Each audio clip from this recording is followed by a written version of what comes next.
Hello, Collateral Gaming listeners. Chazzle Dazzle here from the Trial by Error Variety Show podcast. I just wanted to take a few seconds to invite you guys over to what we do. No, it's not video games, but we do invite really awesome and unique bands from all over the world. We dig deep into their souls and find really cool stories to tell you, and there's tons of music every week, so subscribe to us wherever you subscribe to your podcast. We look forward to having you. I'm Ashley Chancellor. I'm Megan Gomez. And I'm Agony. This is Collateral Gaming.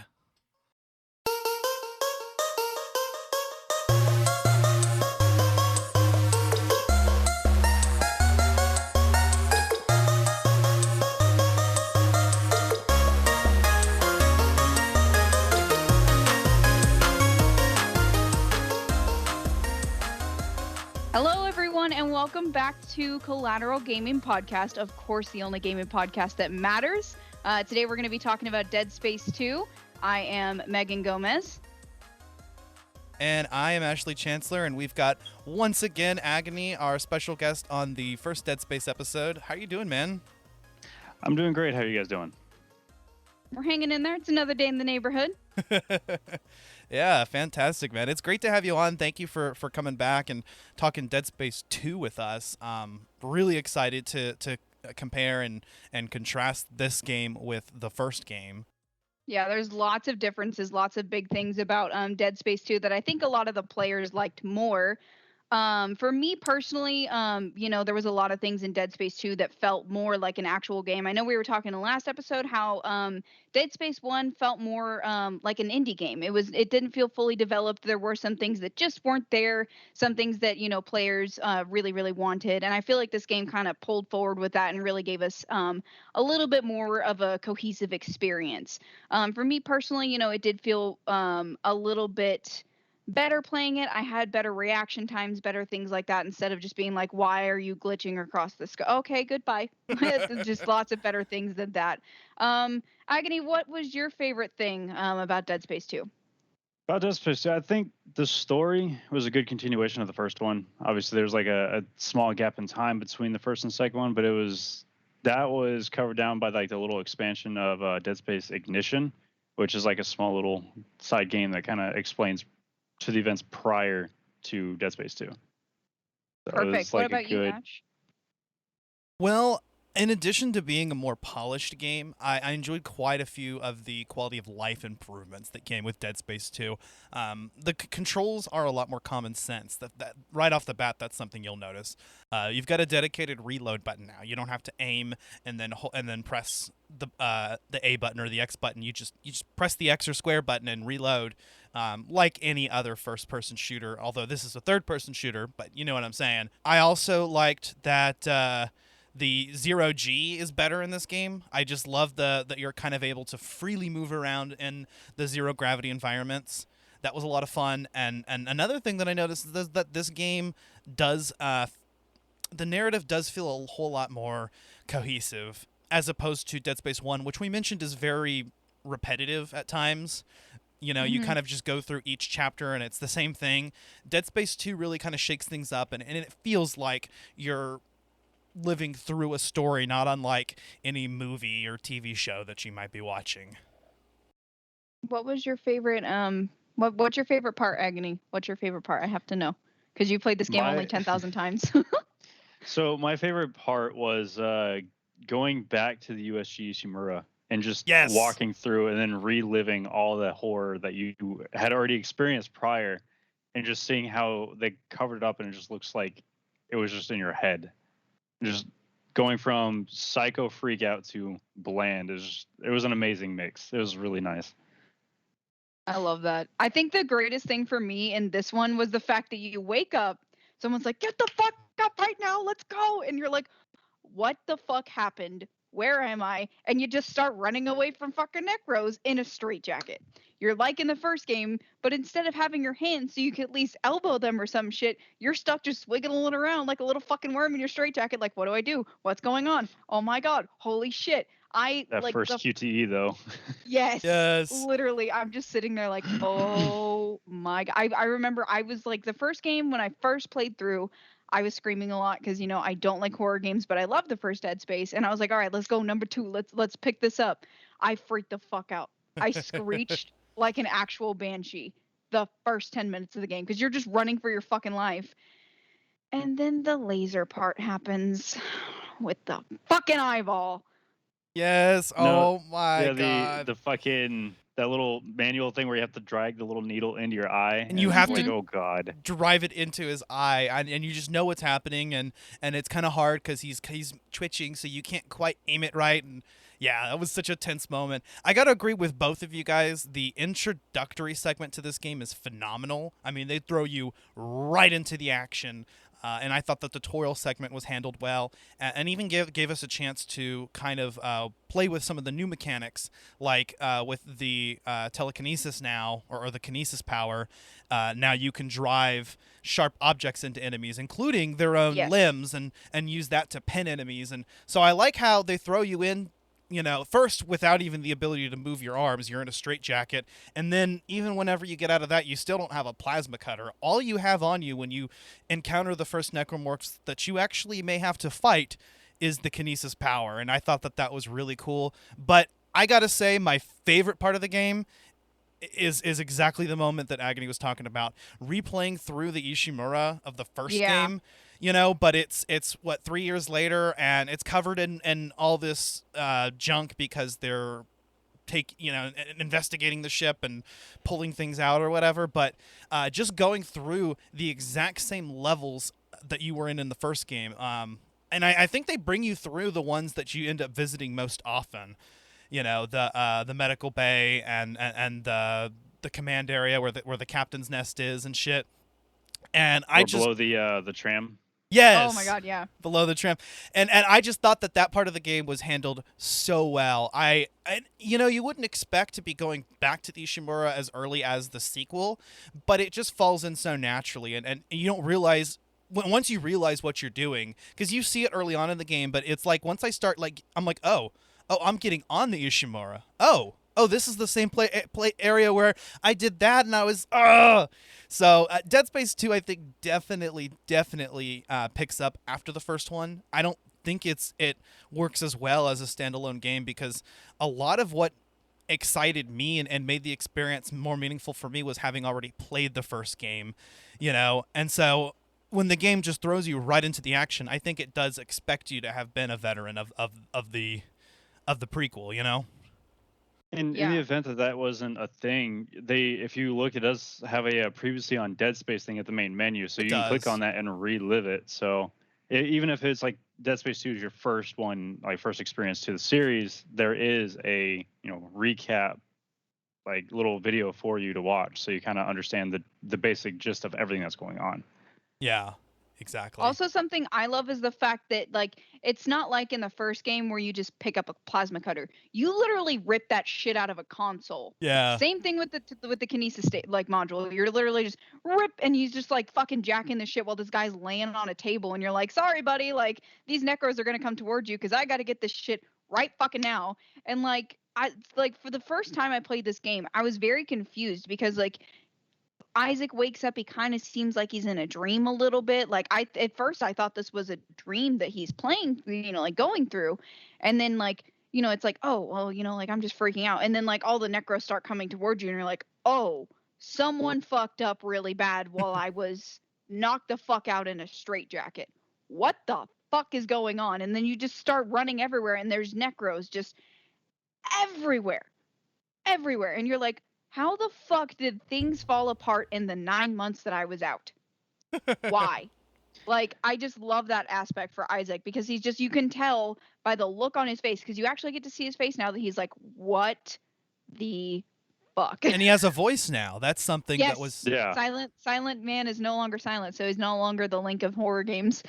And it's not awkward. I feel like we get a natural development into Isaac's personality. It didn't feel jarring at all to me. If Link suddenly started speaking in the next Zelda game, I would freak the fuck out, because I would cry. it just wouldn't be the same. It just would not work. But it works here. It definitely works here. In fact, it kind of makes me wonder why Isaac was a silent protagonist in the first place, because and not that I don't like that the way that Dead Space 1 explored his personality by just in the way that it presented the narrative, because it did work, but giving Isaac a voice now definitely does help ground you in the story and, you know, and be invested in the developments that are going on. The betrayals, you know?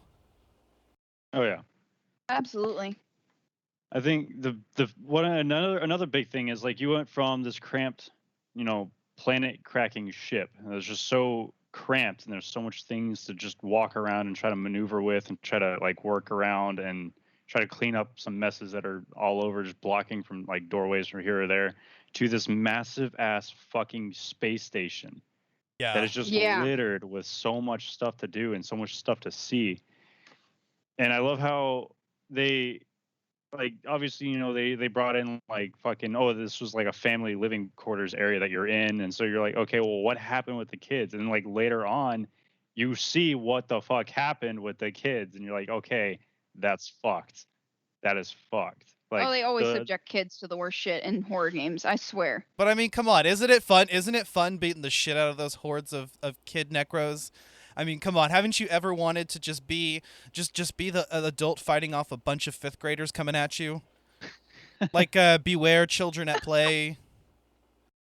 I think we ain't playing no more, kids. I don't know if anyone's familiar with that trauma film, but if you are, then you know exactly what I'm talking about. I thought you were gonna say, you know, pull an Anakin and pull out a lightsaber. I was yes, an Anakin killing the young one. I feel like Anakin. I get to relive my favorite moment of Revenge of the Sith. How is that your favorite? I'm just kidding. I'm just kidding. No, but yeah, Dead Space 2 also amps up the difficulty quite a bit, especially those last, like, 3 chapters. Yeah. I was yelling at my TV, I'm not going to lie. And I didn't even vouch for going for the veteran mode or whatever it's called. I went for the regular medium difficulty setting again, even though I already played the first game. And those last 3 chapters are still very, very difficult. I mean, there's another regenerating monster. Fucking hate that shit. All right. And then there's the fucking, they throw just a shit ton of enemies at you. And I found that I was just doing the force stomp. You know what I'm talking about? Whenever you're using the contact the power beam of God in your right leg. Yeah, absolutely. The contact beam's alternate fire. Oh, yes. Okay. Okay. I thought you meant just Isaac having the absolute power of God in his right leg, because like, you need to chill, my guy. I have no idea what you're talking about, the contact beam, because I still, with the pistol and the pulse rifle, that's all I use. That's all you use. 2 weapons I use. I really want. What was it that was in that one? It was Mjolnir, and I was like, Slink, you should use Mjolnir, and he's like, no, plasma cutter, pulse rifle, that's it. And I was like, all right, whatever. And I mean, he did it for stream too, but, you know, like, even time and time again, every time he plays through, he's like, I'm playing Dead Space again. I'm like, you're just using the plasma cutter and the pulse rifle? He's like, fuck yeah, I am. I'm like, all right, whatever. Most reliable weapons. At least you know that you're getting what you're looking at. Like, it's not something fancy like, oh, look, I got, like, the mind layer where you're just dropping mines, like, okay, and sweet, I guess. Or the contact beam where it's like, all right, now let me back up and try to eliminate these limbs. And it's like, no, I'm just gonna, like, unload 75, 150 rounds into these fucking things and just hope to God that they don't get back up afterwards. Fuck I like the mine because you can, like, especially if you see them coming after you. I definitely pull a pussy one in this, and I just run around and I have them all follow me, and then I, like, lay mines behind me, and then they just boom, boom, boom, boom. It's really fun. I feel like I'm playing, like, Easter egg hunt with fucking necros. It's great. Yes, the mine detonator is actually especially good against, you know, the stalkers as well. The stalkers in this game are very difficult. They're these, you know, necromorphs that are constantly hiding behind structures, and they're actually, I think they act just exactly like the stalkers in The Last of Us, if we're being honest. They're like, yeah, kinda. They're like the same thing, actually. But anyway, yeah, they're like hiding behind objects, and then they'll suddenly just rush attack you and go, ah! But I had a lot of difficulty with those. But that new, you know, mine detonator or whatever it's called, proximity detonator, that shit's cool. One of the other new weapons that I really enjoyed and actually became a part of my repertoire was the Seeker rifle, because I'm a sniper guy. plain and simple. Yeah. So I had my plasma cutter. Really good one. I had the plasma cutter because it's arguably the best weapon still. I had the contact beam because it's the equivalent of a shotgun. Basically, you just have to charge it up, and it actually does have range. And then you've got your seeker rifle, which was my sniper weapon, and then my last one was the line gun because it's just so useful when an enemy is just running at you. You just aim it at their feet, bam, no problem. That's a good one. I like the line gun a lot, honestly. Like, I really like the aspect of having basically a bigger plasma cutter. Like, shit's dope. Love that. You can just fucking clear them all out and you're good to go. I think, honestly, for a game that was intended to be a sequel, it almost feels like its own standalone, but it feels like a sequel at the same time. And something that I really, really respect about Dead Space 2 is the way that they carried the story and brought it forth from just, oh, it's aliens on a ship to, oh my God, they're invading our society and our people. Like they did it so well, and just, even though in the beginning of the game you're just like, what the fuck, like they just bring it in and expand it so well that you're just like, yeah, I could fucking see this happening. Humans are fucking stupid. Like, absolutely, let's talk about it. They expanded a little bit more with the unitologists and stuff about how they were the ones that are starting it all. That was a good, that was a little bit. The human element is more prevalent here. Like in the first game, we heard about the unitologists and we knew about a couple nut jobs, but as a whole, the necromorphs were the main enemy, and humanity was just, kind of part of the lore. In this game, we get some direct confrontation with humanity. You're not killing humans yet. I don't think they do that till the next game, Dead Space 3. But humans are definitely unitologists. EarthGov are definitely your enemies, and in fact, even the main antagonist, right? Yes. Yeah. Tideman, he's a government dude, and he's just he's trying to get you because I guess Isaac has the instructions on how to like create and destroy markers or some shit, and I think if that's what I gleaned from what was going on. The way they built up the confrontation between him and Isaac was like a really good build up. Yeah. I feel like it could have been a little bit better with the ending, but that little QTE at the end going against him was really nice. So cool. That one was good. It was so satisfying. It was. You're like, fuck you. Yeah, for me, on another perspective, like, I kind of compare a lot of antagonists to Far Cry, because they have the best villains. They have the most memorable villains every single time. Yeah, it's Voss. Voss is the villain. He's the villain. Exactly. So like I try to bring down my expectations for enemies, and I'm not saying that that's necessarily a bad thing. Far Cry is very, very well executed in every single game they do. But Hans was very, very strong as an antagonist, and he was one that is definitely memorable for me, just because he's so fucking sick and twisted, and he's like, no, I would sacrifice my own fucking children to become necromorphs. And you're like, okay, like, you good, bro? Like, how much fucking therapy do I need to pay for? Like, are you okay? Yeah. And something that I also really found good about this game, as it builds into number 3, is the relationship that you start to develop with Ellie, because like, your girlfriend's dead. She's coming to you in hallucinations like, keep us whole, Isaac. And you're just freaking out because you're like, I know you're... Yeah, she's screaming at you. You're like, I know you're fucking dead. Leave me the fuck alone. And then Ellie's like, hey, I'm female. What's up? But, she does help you a lot through the game. Also, Dana, what's up with her? Anybody else get weird vibes from her? I do. I don't know. Weird vibes. Even though she's like helping, like, she gives me weird vibes. I trusted her. I actually did. I did not expect her to be bad, and I guess I should have. My bullshit filter should have been going off like, okay, here's this person who's like manipulating Isaac. But yeah, no, I like how the game shifts in focus after she dies very early on, and then the game shifts in focus to Ellie and Strauss. And so Isaac is constantly like maintaining and building up this relationship with her. And I think, there were definitely romantic vibes in this game, but I don't think they explicitly went anywhere with it. But in Dead Space 3, they were in a relationship, right? They got to that point. Yeah, so when they got off of Titan Station, they they wound up in a relationship, and obviously Dead Space 3 they broke up because of like Isaac's inability to focus on anything aside from the markers. Well, he literally was driven insane. I mean, this dude has serious. Yeah.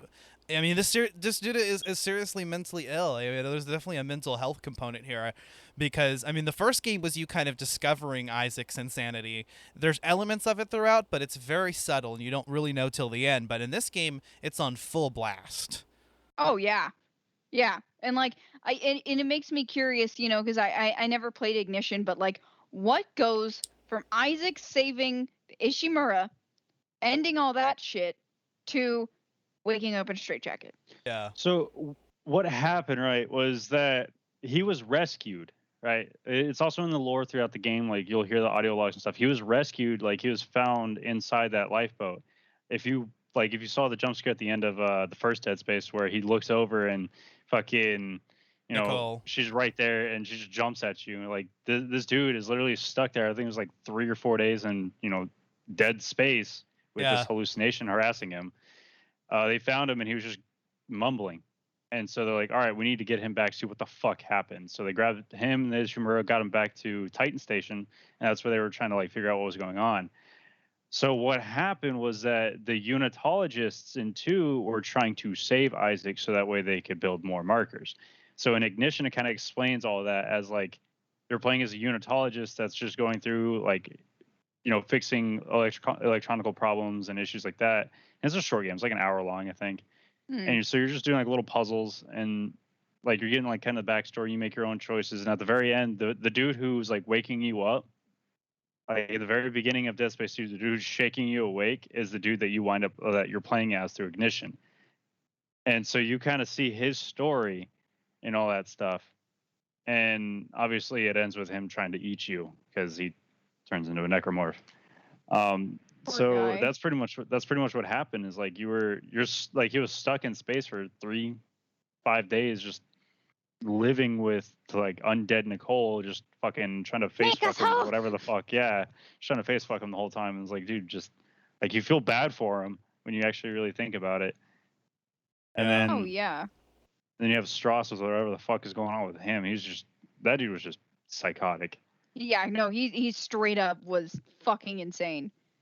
I also just wanted to bring up, because this was one of the moments for me where I was like, there's games that kind of fake you out, and you're like, this is no way that the game is gonna end this early. Whenever he just comes up to you with a fucking scalpel up to your straitjacket, Yeah. and you're like, am I seriously gonna be like walking around with a fucking scalpel in my body right now with necros? And this dude's trying to fucking kill me, and he just cuts it open. And you're like, oh, thank fuck. Oh my god. Then he like, slits his throat right in front of you. And yeah, you're and like, he's what the like, fuck? Okay, man. Well, you do you, bro. yeah. Well, he can't do him anymore. He's dead. You know exactly. what? One of the coolest jump scares is actually early on in the game when you're riding in an elevator, and then suddenly Nicole's fucking eyes and her mouth wide open just like light up in the darkness, and then she's just like, "Make us whole!" And you're like, "Whoa!" That got a lot of people in my chat whenever that happened. Yeah. Yeah, I remember that. They were freaking out. We got a good clip of like my paranoia with the elevators again. Like we got a really good clip that actually went a little viral of me like talking about like I don't trust elevators in Dead Space because of, you know, reasons like there's necros inside of them. I open a fucking elevator and boom, there was one right in fucking side of it. I was like, that's the exact shit I'm talking about. Yes, literally. And it does transverse throughout like gaming. Like I know I've talked a lot about how Skyrim and Mass Effect have kind of shaped me as a gamer, but anytime I decide eventually to pick up a horror game, I am fucking terrified of elevators. I'm like, nope.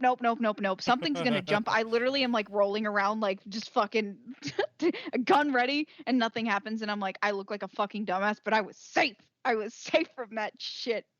Safe. Every time.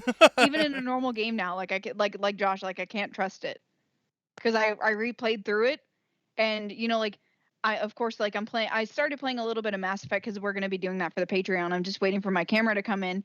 So I was playing through it, and literally it's just me and Garrus and Rex, and I'm like rotating the camera. I'm like, something's gonna come out. I'm on the fucking Citadel. Like, what's gonna come out of me? A fucking Hanar? And I'm like, something's gonna happen. Something's like paranoia. And Josh bringing it up every time he talks about Dead Space makes me fucking terrified of fucking elevators. I don't blame That's you. how you know it was a really good game. Like to viscerally impact everybody's gaming experience, just entirety. To viscerally, It was to viscerally do it because they're visceral games. Yeah, viscerally do it. Yeah, because Visceral. Yeah, they did a really good job with it. You got to give them credit where credit's due. Yeah. Oh yeah, and evidently, there are rumors, and I guess we timed this episode just right once again. we were talking about this in the group chat. Oh my Yeah, god. but Every fucking time we have a game where we're like, man, we need a sequel or we need a what is it, a remaster. Every fucking time a major rumor gets dropped or it happens, we need a prediction segment. I'm telling you, it's absolutely necessary now. yeah, there are rumors that Dead Space is being revived, or that EA is going to revive a franchise. I think that's what the actual rumor is, but most people are speculating that it's Dead Space. Because like it's recently crop up in popularity this like these past couple of years with like obviously with COVID, people are trying to experience with, like new games, and like for Xbox you got EA Play, which comes free with Game Pass. Yeah, and you can play it. Yeah, and so you just pick it up and play it, and people's like interest in Dead Space because it just popped up really really fast. So I could definitely see it being revived as that franchise. Yeah. And regardless if it's a remaster or just a continuation of something else, because like obviously like I don't think we could have Isaac around at this point. He's too damn old for that shit. Right. Like he's got gray hair. Like he spends half his time fucking complaining about his body hurting. Like, come on, dude, just give him a fucking break. Yeah, you could move forward in the universe too. I mean, totally possible to just take it somewhere else within the universe, or maybe just reboot it. I mean, I'm not opposed to that idea. Yeah, we could do like a reboot, remaster, or even tell like I know a lot of fans are excited about like the Star Wars series because they're telling stories and they're just extrapolating and taking them in the different points in time.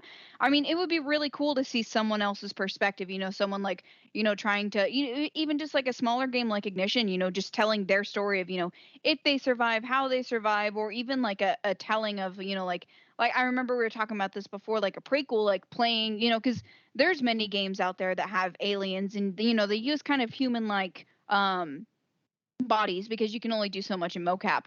But I mean, telling like an alien's perspective of what's going on with them and how it affected their society would be super cool. There's so many ways that you can go about with this. Not just a remaster. You could do a prequel. You could do what happens. What leads EarthGov to send the Ishimura for this mission. What started the Unitology division. Things like that. Right. Do you know it wasn't EarthGov that sent them, right? I know. I'm just saying, in general. It was the Scientologist. It was because the captain of the Ishimura was a Unitologist, not Scientologist. It was a Unitologist. Same thing. I don't know why I said. Yeah, I think it might as well be. It was inspired by it, I'm sure. So it was his call to go there, which is why, like, if you actually, like I said, listen to the audio logs throughout the games, like they say, oh well, the captain cut communication outside of the Ishimura because we're not supposed to be. It was his call. It wasn't. And, like even everybody the was just caught captain's off. perspective, because you never actually meet the captain. No, you do, but he's fucking dead. Well, Look he's at dead. me. That's what Look I'm at me. I am the captain now. Might as well, like the little but fucking it would be cool. infecting bat. Hey, Fucking one of the traitors. coolest puzzles in this game was the whole like pick up the body to pass the rig sensor. So like there's that gate that's there's like a security gate that is, and there's a few of them throughout the game that are this way, that's restricted and scans your rig to determine if like you're the person that has authorization to go through there. And so Isaac doesn't, but you could just lift up one of the corpses with kinesis and and just take it over to the sensor, and I thought that was cool. That didn't I actually didn't figure that out quickly. I actually ended up having to wait until Ellie hints at it, and then I was like, oh. I was like wandering around the room so long trying to figure out what the fuck to do. I think a good like thing that they did is they got you so comfortable with like not really rushing into that, and then I was like the second or third one or the last one that they did where you're running from one of the berserkers and you're trying to grab a body that's in a completely different room and drag it over while being chased by a berserker. The whole it's like, come on, man. It's like, That part fuck, I need a fucking break. pisses me off. I always end up failing and getting fucked up by the berserker every time. It takes me like 3 or 4 tries every single time. It's so infuriating because there's like so much stress. Like the whole game is really good on building and maintaining that stress factor. Yeah, I feel like the first game was more of a horror, like what's gonna jump out at me. This game, it's just like, what's next? What the fuck else happened? Like this game is more like like almost like an anticipation. But I mean, it has its horror aspect.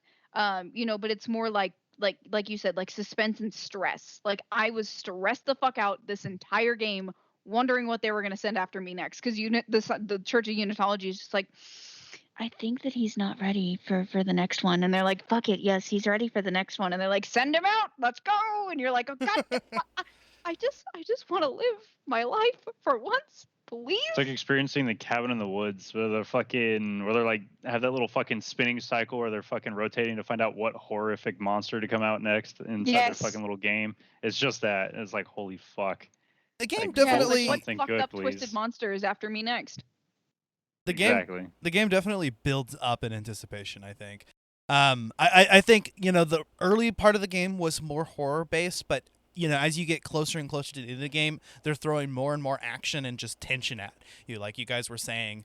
Like that one moment where, in the second to last chapter where the fucking regenerating necromorph is coming after you, and you have to keep slowing him down and moving forward, and that was so fucking difficult. And also that moment like in chapter 13 where they fucking throw just this horde of enemies at you, and then they don't let up. They just don't let up. Room after room after room of horde after enemies. I started yelling. I was like, give me some peace, for fuck's sake.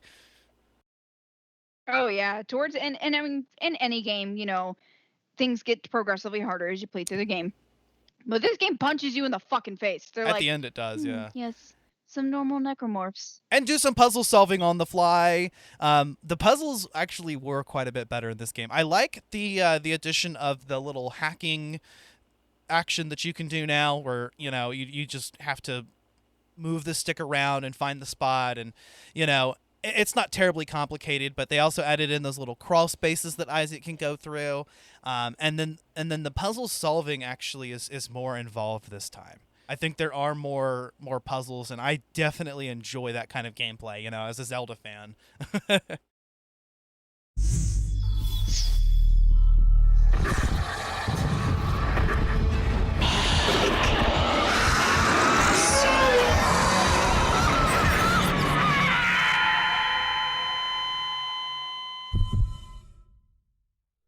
Is he alive? Isaac Clarke. I'm going to show you some images, and I want you to tell me about them.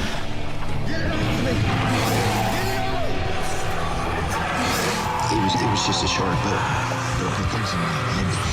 There's so much shit in my head. What did the symbols whisper? Where are you going? It's not over between us. You can't be with me forever.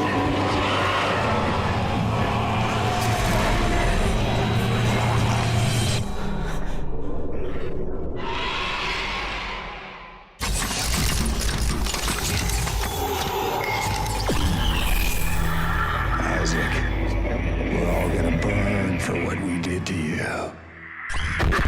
Absolutely. I think also one of the things, y'all know I'm a big Marvel fan. I just love how the fucking, you can just turn, and I feel like Doctor Strange. I'm like, yeah, turn that wheel, baby. Do it. Like every fucking time. Or when you're like Strange. flying through, through, and it's like, oh look, I feel like Iron Man now, because you're just flying through 0G like fucking Iron Man. Oh, that part where you're in space and you're trying to move the solar like dishes around. That part was so cool. You're literally in space outside the station, and you're just floating around in 0G, and amazing, I'm Isaac Clarke, and this is my favorite spot on the space station. Space is my space. Just saying. Safe is my safe space. And then they follow that up with the free fall segment, which was cool. This game definitely amped up the suspense. Yeah, that was a lot of fun. The suspense and the adventure of it, I think. instead of being confined to the Ishimura, just this one ship, you're actually going through multiple environments on this sprawling station on Titan.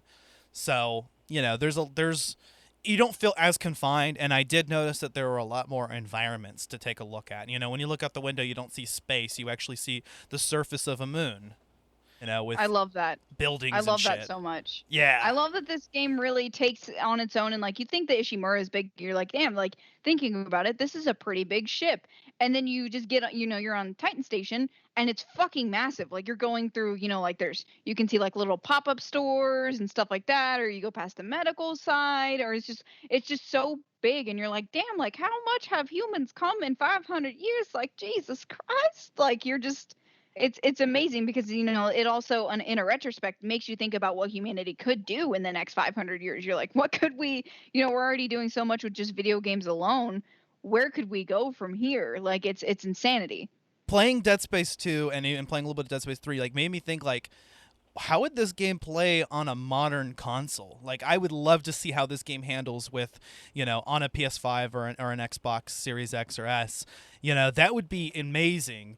But I was actually blown away with how much more technically advanced this game was than the original. I mean, the original had a bit of a rush development history, but in the sequel, they really had time to know exactly what they wanted to do and could fully flesh it out. So they've actually gone, and it looks like they've remade like all of the character models and animations.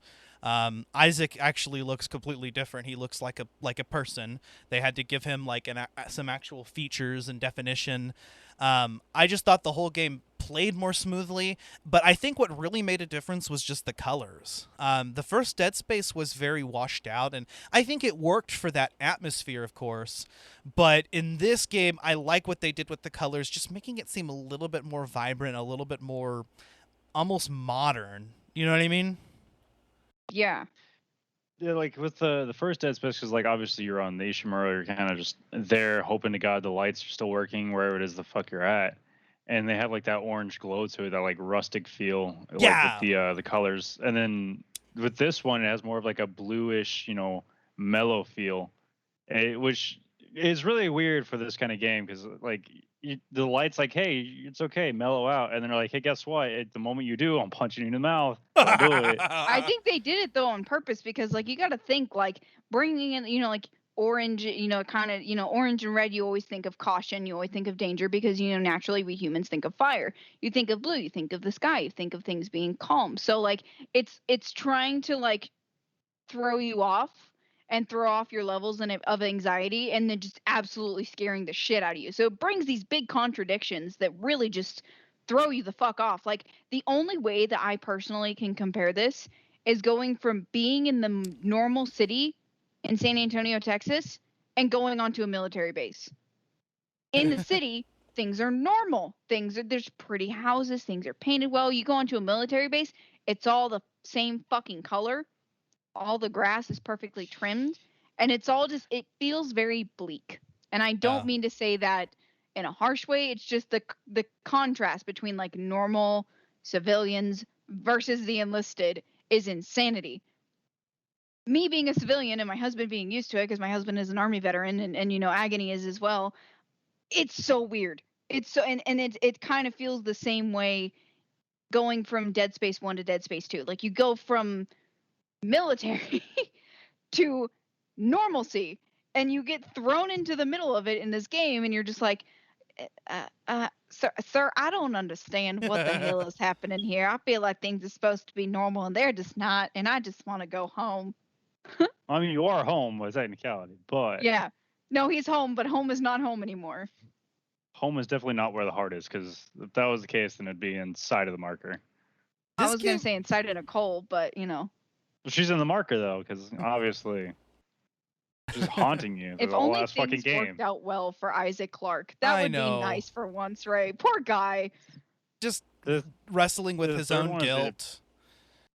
Third one is such a bigger gut punch too. Oh my god, I'm kind of excited to see what you think about it, Ash. Like the third one's a massive gut punch. Yeah, I'm gonna play through it definitely. But I do like how Dead Space and Dead Space 2 really play on your anxieties. I really think Dead Space 3 does too. I think it's just a next. I only say that because I have barely played the beginning of Dead Space 3. So, but yeah, no, I like how the games play on your anxieties, and I think it's a deeper level of fear in that sense. You know, I remember there's one part distinctly that I remember because I had to play through it a couple times actually, but there's this room that, like, if you're going into each room and actually exploring and picking things up, you know, there is an alarm clock that you'll pass by, and when you come back through it, it goes off, and the alarm clock just kind of like freaks you out. It's just an alarm clock. I remember that's just one moment in particular I remember, and what was made deeper is that you don't have to go into that room. That's like a side room, but they triggered something in there to scare you for those types of players. Yeah. Which and was that's me. something I really love about Dead Space 2 because you come into it thinking that you know what you're getting into, and you don't. Like, you're just, oh yeah, it's Dead Space. I'm gonna kill some necromorphs and fuck some shit up because I'm Isaac Clarke with the power of God in my right leg. No, absolutely not. No, you get absolutely ass fucked by a cactus in the second game. The only thing you know is normal necromorphs, and you see those a quarter of the time, and you're just like, okay. Like, playing through these games again, I was like, yeah, Dead Space 1, I know this game. This is the part where you get in this fucking part and, you know, you fucking throw some shit at some dead guys and then you're good to go. Play number 2. Let's fucking go. It's all right. Nope. Absolutely not. Absolutely not. I feel like I got ass fucked by a cactus and then, you know, regurgitated that cactus. Like, I got absolutely mind fucked. And, you know, it had been a while since I'd played these games. And it fucked me up for a while. Like, I was just sitting there, like, not even wanting to pick up even Animal Crossing because I was like, no, I just don't trust anything right now. Yeah. And that's what these games that are these good will do this to you. Like, it makes you contemplate being a gamer at some point. You're like, why the fuck did I sign up for this? Why the fuck am I still playing this? Like, what is wrong with me? Yeah, I think this game plays on a lot of different aspects. I mean, there's a trip down memory lane. There's that whole like nursery segment that just is just so creepy because it involves children and space zombies. You know, there's I think even a critique on consumerism maybe because you go through like what seems to be a futuristic shopping mall at some point. So I don't know. I think this game plays on a lot of those environments. And I thought it was cool. It's like one of the few games that you don't really expect to have that kind of atmosphere, that kind of feel to it. And then, because obviously you're so used to the first one where it's just like a really big visceral horror game, and I use that term very loosely, because it's not even horror. Honestly, it's more of just like, guess what, you know, oh, here's your anxiety. I hope you like it. Surprise, motherfucker. and now this one's just like, hey, here's a bag of stress and joy, and you're like, God damn it, dude, come on, I want to relax. And like, oh no, here's the nice little room that you can relax in. Don't touch that item though, but I want it. Touch it. And then now you have like a fucking horde inside this small ass little compartmentalized room with you, and you're like, come on, dude, I want a break. Give it to me, please. Yes. This game really does play through like that through like a few segments. There's just does not let up, especially at the end, you know, where there's no peace. Yeah. You're just going from the frying pan into the fire. You know, that is actually exemplified quite a few times throughout. I was actually thinking about it. I know we talked about the mine detonator, whatever it's called, the seeker rifle. Some of the other new weapons in this game was what, the Javelin gun, right? Yeah, the Javelin gun. Yeah, the Javelin gun. That was cool. Although kind of nullified by the fact that you can pick up any sharp object with kinesis and launch it at enemies. But I did like the whole like stabbing them with a javelin and then electrifying it afterwards. That was cool. Oh yeah. I love the aspect in Dead Space 2 where it's just like you kill them and they just hang on the wall. They're necro art. You have made art. You're welcome, Titan Station. I have done this for humanity. like Isaac doesn't like take it out, and even if he tries to, like if you throw like 3 or 4 in the motherfucker, you can only take out a few. There will still be one hanging in a shoulder with him just chilling on the wall. That's it. So like another thing about that, right, is like you guys have seen the little fucking video that like that's on like in the game where they're telling you how like what happens with like picking up the fucking objects and pinning the necros against the wall and stuff like that. So you take like that little clip of like that dude instructing you on how to do that, and it's going to be showed again in Dead Space 3 whenever Isaac is explaining to people. Keep in mind that they played something completely different than what you'd expect him to do, because obviously Dead Space 3 is in a far better engine than Dead Space 2 was, and right? Mm-hmm.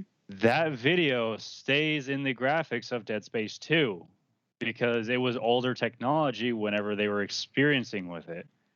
So it stays in, like, they keep that little, that little fucking bit of, I guess, nostalgic feeling of Dead Space 2 in there, which is really, really, really nice little touch. Like you'll see what I mean when you're playing through it. Yeah, that's cool. That's cool. I mean, I did like, like I said, the little mini detour into Dead Space 1 with Dead Space 2. Coming back up on the Ishimura was cool. I actually went and I equipped all weapons that were Dead Space 1 weapons.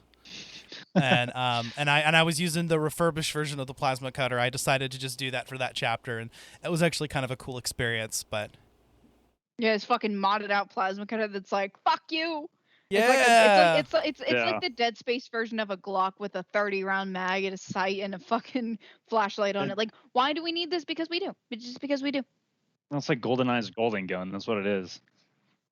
Yeah, and the plasma cutter is still like just a standout weapon. It is your most reliable partner, and if you're gonna make sure that you have any kind of ammo, you want the plasma cutter ammo. And I also like how with the crafting mechanics they added in also like some special mods onto the plasma cutter and the contact beam and a couple others, right? Yeah. Yes. And I love how even still in the second game, right? You're an engineer. You're Isaac Clarke.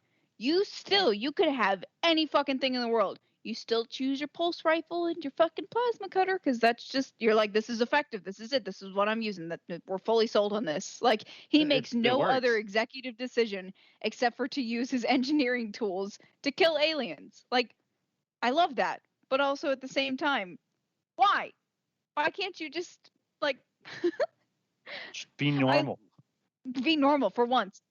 They do dive a little bit more into the engineer with Isaac, like I said, with the hacking, with the expansion of the crafting system, and even with like Isaac's dialogue and whatnot, we do get to see a little bit more of that engineer in Isaac, and I thought that was cool. He does speak very point of fact. He's very short, sweet, and to the point with a lot of his dialogue. Even though that you're no longer normal, you're not working a normal engineer job. He's still like, yes, this is what you need to do. Yes, we need to do this. Absolutely. Like, you're just like, okay, like, you can't fit. And I love that it's his entire being. He may be psychotic, but he still has an engineer's brain. He's damn good at his job, even though he's going through some fucking really bad psychosis. It's like stage 3 psychosis. Yes, he can just jerry-rig shit. And I think that's what engineers could do in real life, to be honest, That's what he does. And I think they even dive a little bit more into the whole, like, jerry-rig crafting component with Dead Space 3, right? Yes, yeah. So with Dead Space 3, they throw the whole thing on its head. So instead of, relying on, just scavenged weapons that you can just purchase outright, you get parts that you build your own weapons, and it tells you what they do and how effective they are and stuff like that. You have to literally make your like engineer your own weapons. Yeah. And so it's just like it's really interesting that how they really delve into who he, like, his old job in 3, even more so than 1 and 2. Cool. Yeah, So, and I love throughout the games how they take this guy, right, Isaac Clarke, and they pull him onto the Ishimura, right, and they keep building on him as an engineer. So they keep building essentially through his career, and he becomes more confident in himself throughout these 3 games. Because at first he's like, oh yeah, like, I'm an engineer, like, whatever. Third game he's like, I fucking built a goddamn gun that can kill marker bitches. Like, he's just like, you fucking what, mate? Like, he's so confident. I love it. Another little tidbit that I really enjoy with like the dialogue. His dialogue in 3 is so much better than 1 and 2, because he's such a smartass to this point. Where he's like, "Hey guys, we have an issue. What? Oh, there's necromorphs here. What do we do? Relax. I've dealt with them before. It's fine. Like, just cut off their limbs. They're fine." He's It'll be very all right. lax in the third game. He's like, "Oh, hey, what's up, bitches?" Like in the third game. I know we're not really talking about it here, but I did just want to bring this up for the sake of the podcast. Yeah, no, bring it in. You feel. I mean, you still get your scare, you still get your horror. You get more horror brought in the third game, but you get more relaxed at that point. Like you're used to this now. You know what you're doing. You're like just fucking full send. I'm Isaac Clarke. I'm a fucking engineer. I'm gonna fucking send these bitches to their marker heaven, right? Like it's just straight up. You get more of a like, yeah, like Agony said, you turn it on his head. Like he just becomes so comfortable with it at this point that he's just like, yeah, fuck it. Like I don't give a shit. Like, oh hey, I see a berserker over there. Fuck it, let's go.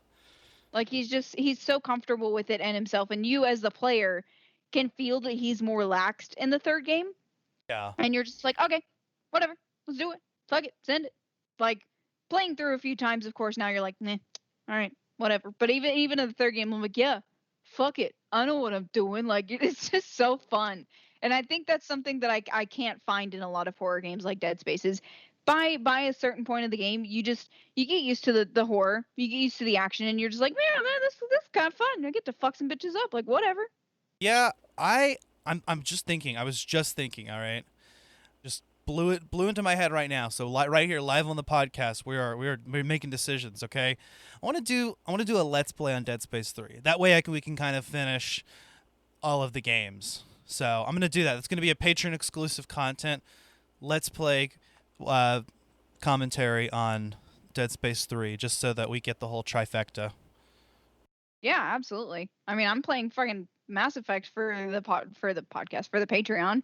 I mean, I'm hoping. I didn't even remember this, but like I like to sometimes listen back to our episodes just to kind of see where we've come, especially throughout the season, and it kind of brings me back. And for a lot of the episodes, I feel like I kind of I don't really talk a lot or like I get used to being, in that kind of headspace, and I like to listen back, and I didn't even realize there's a new Mass Effect game coming out. So we get to play it for the Patreon, and hopefully we get to talk about it for the podcast. I love that, we're trying to delve more into that, cuz watching Agony, stream all the time, like it inspires me so much to like just get out there and play for Let's Plays, because like that's, obviously what I've wanted to do for a long time, but just watching people interact is so cool.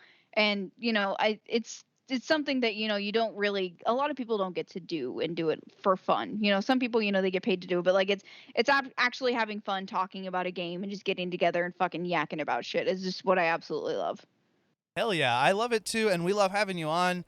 And we're coming up with what we're going to be doing for next season, for season 4. So if you have any games that you want to talk about, now's the time to really lay it out, because we're gonna decide what episodes we're going to be doing coming soon. Speaking of which, I guess we're going to sort of wrap things up from here, and we'll get into our final thoughts. But we are coming to a close with season 3 of Collateral Gaming. So after this episode, I want to do a game launch episode on Skyward Sword HD. Are y'all still there? I am. Is Megan frozen? I think Megan is frozen, yes. Oh no. I was like, wow, she's just like. That's a really long hit. My Mac. It's a party. I think I lost my track too. Yeah. Well, Megan's back, everybody. I don't know what happened there. I guess we just had some technical difficulties, but we're back. I think I was talking about how Collateral Gaming Season 3 was coming to an end. So after this episode, we're going to be talking about our next episode is going to be we're going to do a game launch episode on Skyward Sword HD. So spoiler-free review / analysis on Skyward Sword HD. Super excited about it because Zelda's our shit. Any new Zelda game that's coming out is going to get coverage no matter what. Oh, yeah. We're a Zelda podcast for sure. For sure. After that, we're going to be doing our next episode is going to be Sonic 06. Just kind of want to check that box for bad game review this season and make sure we talk about something that's bad. Yeah. And then I guess we'll go ahead and announce, because I'm kind of cutting this season short, just so that we can kind of recharge our batteries and get into season 4, and a couple things are being moved around because of that. But we'll go ahead and announce our season finale is going to be on the Quantic Dream games. So those are going to be Megan's contribution to the podcast. Woohoo! I cannot fucking wait. I know that Agony has never played these, but yeah, Agony's never played these, but man, Agony, I wish you had a fucking PlayStation, because you would love Beyond Two Souls. Daddy Defoe's in it. Come on. Daddy Defoe. So yeah, Daddy we're doing. Defoe. I think we're doing a 2-part special in that instead of just 2 episodes focusing on Beyond Two Souls, I kind of wanted to do that and compare it with Heavy Rain. So part 1 on Beyond Two Souls, part 2 on Heavy Rain, something that's going to be kind of a little bit different on the podcast. We're experimenting with things. I think we did that with this episode as well.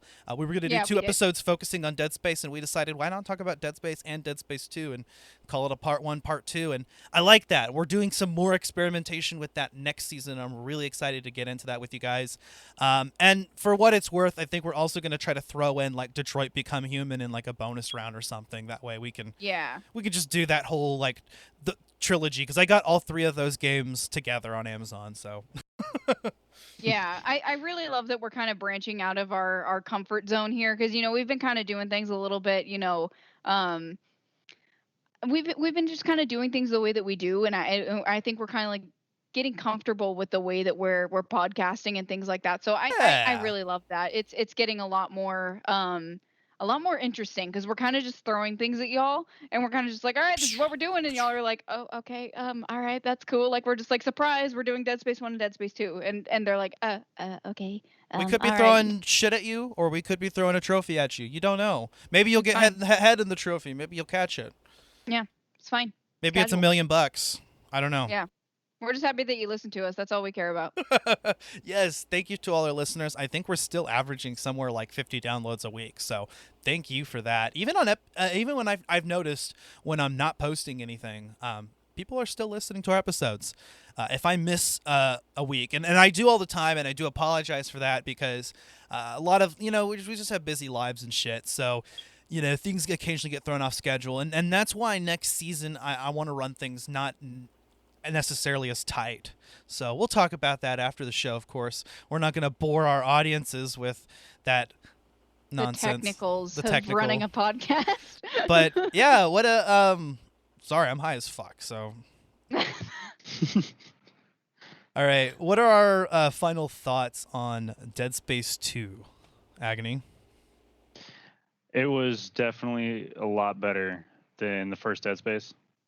Probably I'd say a pretty good one. Not the best, but also definitely not the worst. So, all right, cool. Yeah. What about you, Megan? Dead Space 2 was such a good one for me. There was lots. It brought the games as a whole together. Really meshed well with 1 and 3, because you kind of get even though 3 is afterwards, you can kind of see the comparison between the 3, and you can kind of make it like a little puzzle piece. All in all, I love Dead Space. Y'all know how I am. I don't really like horror games. This is a great amazing series, and I think that y'all should pick it up. Hopefully we do get a revive of this series. I'm really hoping for a remaster, prequel, something like that. I want to delve into this universe again on a new console. I really hope that our listeners really get to just delve into it, experience some of the horror we've experienced. And I think that it's a really great game. It's a really good starter horror game for me personally. Hell yeah. All right, well, yeah, guys, this was a great episode, I think. I enjoyed talking about this game and the last game that we did, Dead Space 1. Actually was really happy to get introduced to this universe, because I never had played the games before. I was culturally aware of them, but, I had never personally played them. So it was actually really cool. And I dug out my 360 and played on that. Now my 360 is crashing on me, and this morning I'm literally trying to beat Dead Space 2, okay? I'm in chapter 13. I just did not have enough time in my life to just devote to, because I knew it was going to be hard. So I finally am like, okay, today we're going to record the episode. I'm going to beat Dead Space 3. So I'm in chapter 13, and every time I start moving through a room, my Xbox decides to just freeze. And so there was something. Welcome to my experience using my Mac. There was what? There was something that I didn't realize until like looking back into it about Dead Space 1 that I never knew after like the thousands of times I've played through. I never noticed it. If you take all the first letters of every single chapter in Dead Space, it spells out Nicole is dead. What? Oh, that's Yeah. fucking creepy. I didn't love know it. you didn't know that. No, I It does in didn't. the third one. There's one in the third one as well. I never knew it. I never paid attention to the chapters. There's one in the third badass. one. Oh, So, that is The amazing. second one. That's a cool little The tidbit. second one is the only one that doesn't have it. Also, I found Peng this time. I found Peng. Oh, Yeah. The little golden statue. Yeah, I did. And I didn't know what to do with it. I was like, should I sell it? Should I hold on to it? I don't know. You can sell it. I eventually just sold threw it, it. but yeah, because I was trying to stock up on power nodes, baby. And just stumbled across it. Like towards the end of the game, that's all you're doing, especially on like your second playthrough any Dead Space game. It's like you're just saving up for the power nodes. And I made sure to always keep one on me this time. I was playing Dead Space 2, so I always unlocked those rooms. Totally was worth it. Sometimes you found like 3 power nodes in there. Using a power node, you got them back. The value of the items in the power node rooms exceeds the value of the power node. So yeah. Just a FYI. But I guess we've rambled on long enough. So, guys, if you enjoyed this episode, please leave us a 5-star review on Apple Podcasts or feedback on your platform of choice. You can find Collateral Gaming on Apple Podcasts, Spotify, Google Play, YouTube, wherever you get your podcasts at.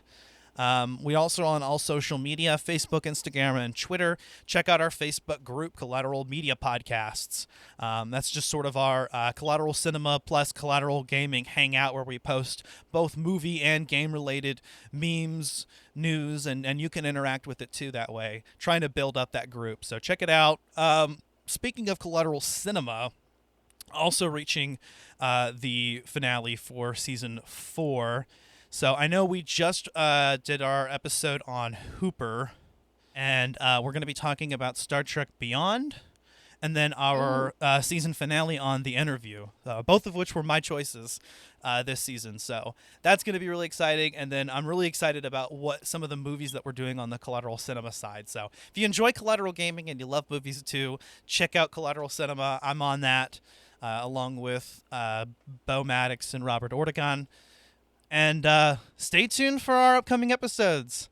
And check out our Patreon. Megan's going to be posting some content there. Whoop, whoop. Yeah, I'm really, really excited. And also I did just want to bring this up because I am going to be playing. Let me know, y'all, what you because I do have like a normal playthrough that I played through.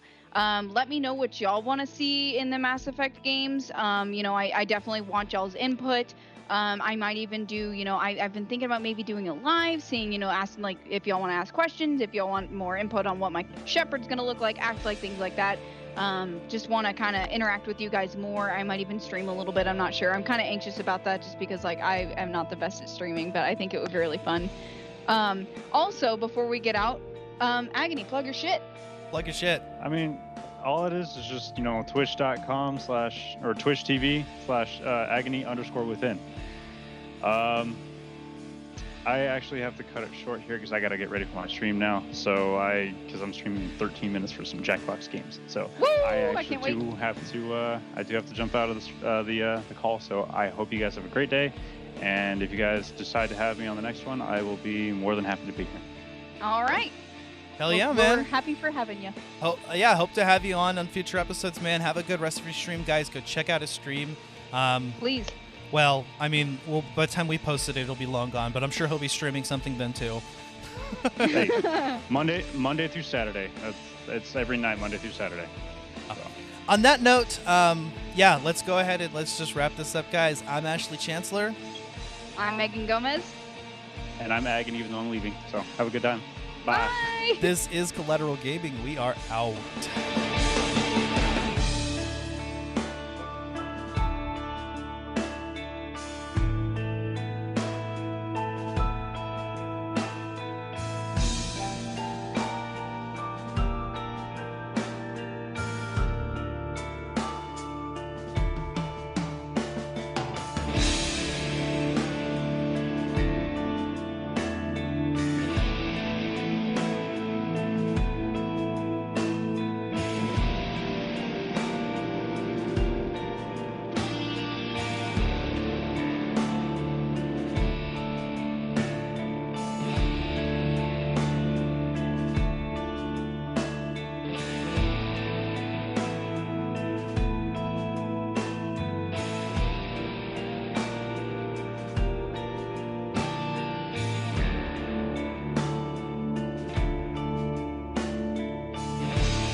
Collateral Gaming is a Collateral Media podcast. All music and game clips are owned by their respective creators and are used for educational purposes only.